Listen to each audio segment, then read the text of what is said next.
Hi, this is Elizabeth Wells with the Unfathomable podcast, and this is the series that deals with love and loss, grief and renewal, spirit and sorrow. And this is podcast number 4 in the series. And I'm going to begin talking about language and how after one has suffered a great loss, we sometimes hear things differently.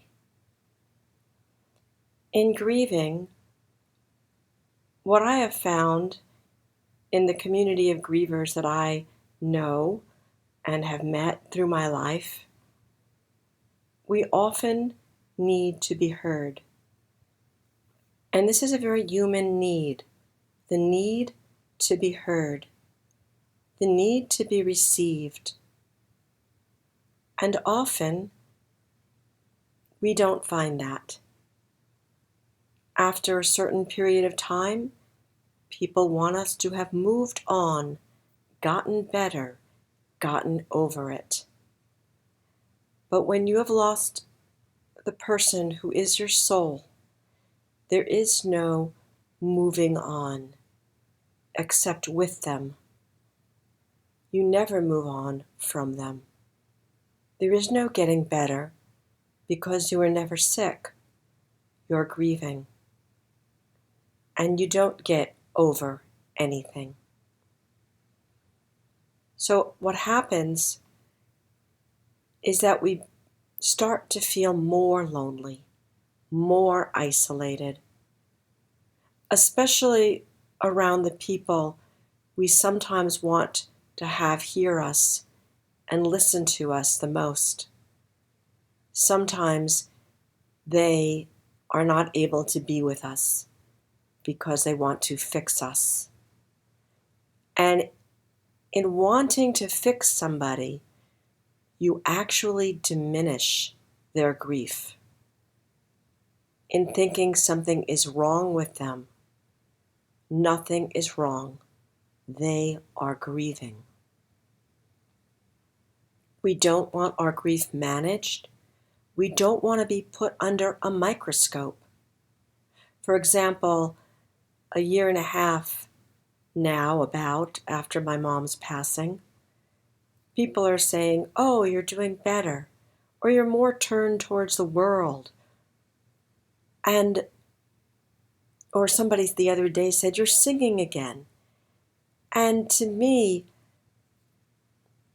it feels like I am under their microscope, that I have to perform for them now, that they don't know the side that is still many, many hours in a day lonelier than lonely, because my important number one person is not here.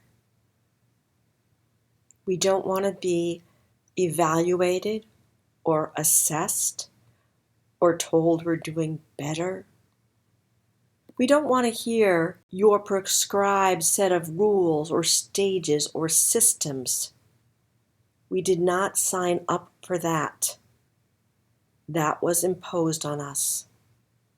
Grief is messier than stages or charts can depict or predict. Grief is more like 5 steps forward, 10 steps back, 2 steps sideways, 1 step back, 10 steps upward, 2 steps downward, left and right, over the mountain and under the hill and through the dense forest, and the dance keeps going on, changing minute by minute, hourly, breath by breath, every day with no rhyme or reason. It's a chaotic tango in a minor key with no logical rationale behind discordant chords and steps. We do not get better, progress, adapt, or heal in a year. We don't suddenly build a new life or rise from the ashes. We who lost loved ones, who are our core, carry grief with us in indelible ways. And maybe we always did, and maybe we always will, and maybe we quote unquote heal, and maybe we don't. Often we don't know what healing means anymore. It's a word that we take out of our vocabulary. We need validation, comfort, compassion, someone to listen, just listen. I have a neighbor who just surprised me. She showed up for me after my mom passed. And to this day, I can call her blabbing, crying, upset, and she listens and listens and listens and listens and listens. And I am filled by her listening. We are doing our best. We are doing our best. And our best may be that we're lying in bed for 5 years. Or we don't get up till 2 in the afternoon because we're sitting there in terror, holding ourselves, trying to make sense that we don't feel we have a purpose anymore. This is not a sprint. This is a marathon. And the platitudes and the language that is used in this culture really cuts into the grief. Grief becomes our path. It's going to show us the way, whatever that means for us. We might not know because we're in the dark. And all we want sometimes is a hand to hold our hand in the dark, or another human voice to be there for us. It is the resistance to difficult emotion that presents the difficulty. We live in a culture that wants us to be happy, like we're going to meet happiness on the other side of grief. We live in a culture that is swept into excessive positivity by the new age to the detriment of authenticity. There's a lovely poem by Rumi, and it's called The Guest House. He writes, "This being human is a guest house. Every morning, a new arrival, a joy, a depression, a meanness. Some momentary awareness comes as an unexpected visitor. Welcome and entertain them all, even if they are a crowd of sorrows who violently sweep your house empty of its furniture. Still, treat each guest honorably. He may be clearing you out for some new delight, the dark thought, the shame, the malice.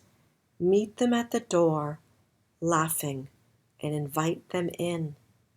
Be grateful for whatever comes, because each has been sent as a guide from beyond." I love that. Each has been sent as a guide from beyond. I could talk a long time here and share about language and platitudes and grief and this culture. So this will be a series within the series. But some of the language that we may react to or that may trigger us in the big spectrum, and I say big spectrum because there's subtle language that I'll talk about later.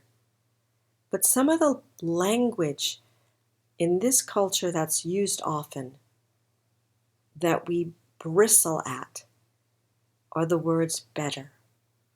Oh, you're feeling better. Someone said that to me months after my mom passed. Are you better? Someone said that not even 2 weeks, 2.5 weeks after my mom passed.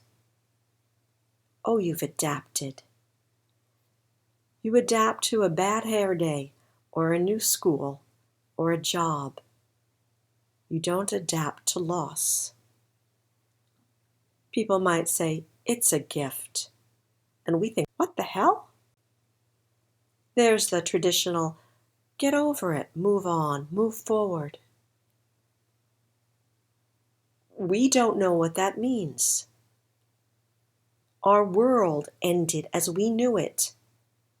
What does get over, move on, move forward mean? It is meaningless language, and it is pushing us to a place without our permission, and it is denying the pain we are in. It is diminishing how we feel. Here are some others. She lived a long life. So what? Does that make it better? It means you had someone longer to love and deeply connect with them. Which doesn't mean that somebody who lost a baby or in utero isn't as connected to that little soul. You had her a long time. Be grateful. Again, we go, what? Grateful and grief? As if gratitude is the antidote or magic pill for everything. And it's diminishing and shaming, as if to say we aren't grateful enough. Grateful and grief can go together, but one is not the cure for the other. People use the term letting go. I say, let things be. And don't use the person who has passed on against the person who is grieving by saying they wouldn't understand or it wouldn't make them happy that you're grieving so long. It wouldn't make them happy. It is just someone putting a nail into the coffin of your grief. That's a really bad metaphor. No, I think our loved ones would understand because they too also grieved and loved and lost. Don't use God. Don't say God is great. They're in a better place. What does that mean? When people say to me, she's in a better place, all I can think of is, well, yeah, I'm not. Or they're getting their eternal reward, or it was meant to be. So why is one's child dying meant to be? Or a parent leaving at a particular moment? Or a spouse? Meant to be is something we take out of our vocabulary. And the people who are still using language from the bad self-help books of the 70s, be positive, have perspective. Psychobabble is not going to help us. And I'm thinking, I'm grieving. I'm grieving. Do not manage my grief. If I am not allowed the full breadth and depth of what I'm moving through, it is going to rear its head again and again and again, and it may rear its head again and again and again for the rest of my life. I don't know. I am managing my grief. You do not have to manage my grief for me. In the first year or so after my mom's passing, I sought help for myself. And one of the people I sought help from is a well-known therapist living in another state who I had a phone session with. I think as soon as I heard this person's voice, I knew it wasn't right for me. She said I needed radical acceptance to lay this trauma down. An expert in psychology and transpersonal psychology. At some point she used the words trauma, drama, tantrum, overly connected. Being sensitive to language, I bristled at her words. I thought, why does she have to use such cliched nonsense or label emotions in a way that stirs the embers of the lowest common denominator? That is the opposite of healing in any way, sense, or form. This is my radical acceptance. I wrote this at that time. I accept that I do not accept yet how things went down at the end of my mom's life. I accept that I will not ever accept the unacceptable in our managed healthcare system. I accept that principles of every religion or philosophy on the planet are not big enough to contain the answers for me on this pathless path I walk and have ever walked. I accept that I may ever live with the unacceptable in myself and this world. I accept that I am angry and hurt and filled with sorrow. I accept that I have regrets I don't need to carry. Self-reproach I don't need to have. I accept that I don't know how to help myself. Most of all, I accept that this is causing me pain and suffering. And in that final acceptance and realization, I rest. I accept that this is what is for me right now. And then I fall into some sort of thing I might begin to label as peace or even humor at this silly, f***ed-up human condition. I accept all I want to do is go home, to my true home, and be with my mom, family, and friends there. And then when I have accepted all this, I start to feel better.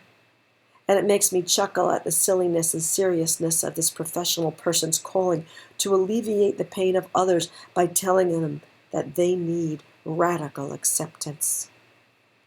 I want to scream from the mountaintop. I have accepted all, the lack of peace and the peace. I have accepted all. And in that, there is some relief, a return to the beloved, and a seeing that is wide enough to know I do not have to make myself better now or ever. As my mom saw me, I am. And that makes me weep. Her love makes me weep. Her love makes me weep. And in that I am on my knees and crash to the floor and accept that I will not ever feel that love again from another human being that I know of. That was it for me, the final love, the great love, my mother's divine love. And I accept that this is my truth for now.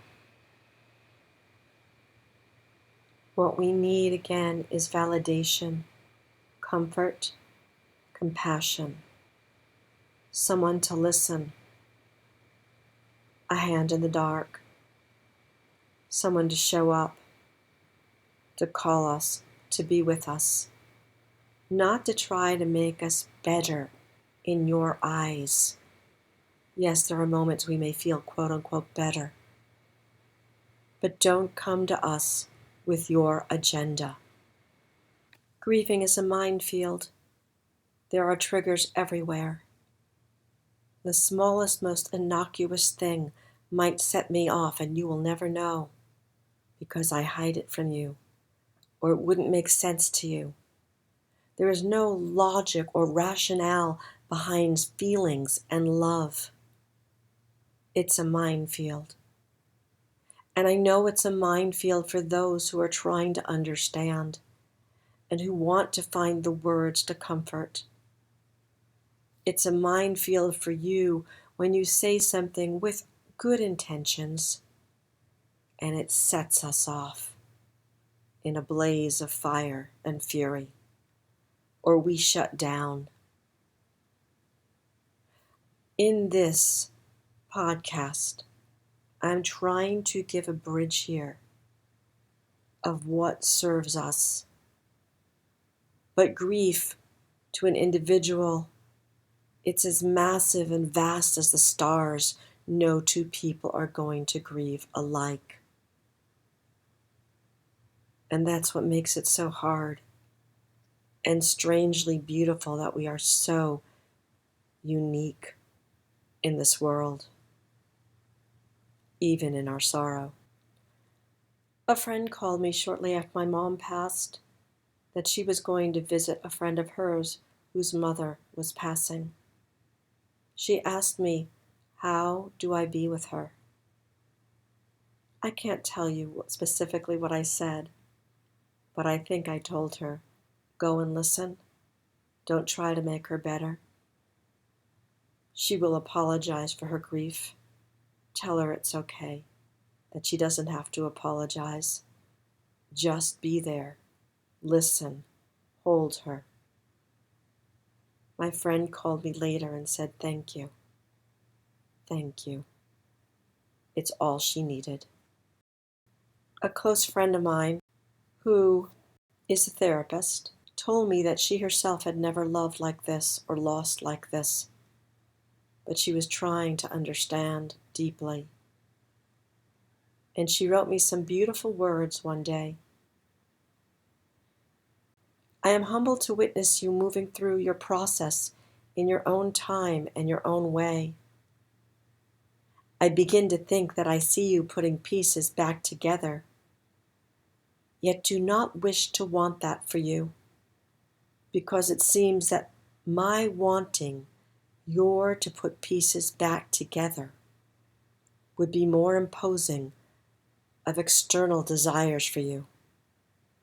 So I step back over and over to simply witness and honor where you are, to be awed and humbled and moved by you, to be naked in my own vulnerability as I witness yours. You are a gift to the world. And I wrote her back, hands folded, heart opened, by your receiving me and all of me in the deepest of ways one can possibly do at this most treacherous time. Your seeing me helps heal me. Whatever that means for me, I do not know. But I know your seeing stands by, and that is remarkable and rare in this world. You are a true and gifted healer. Hands folded and heart opened.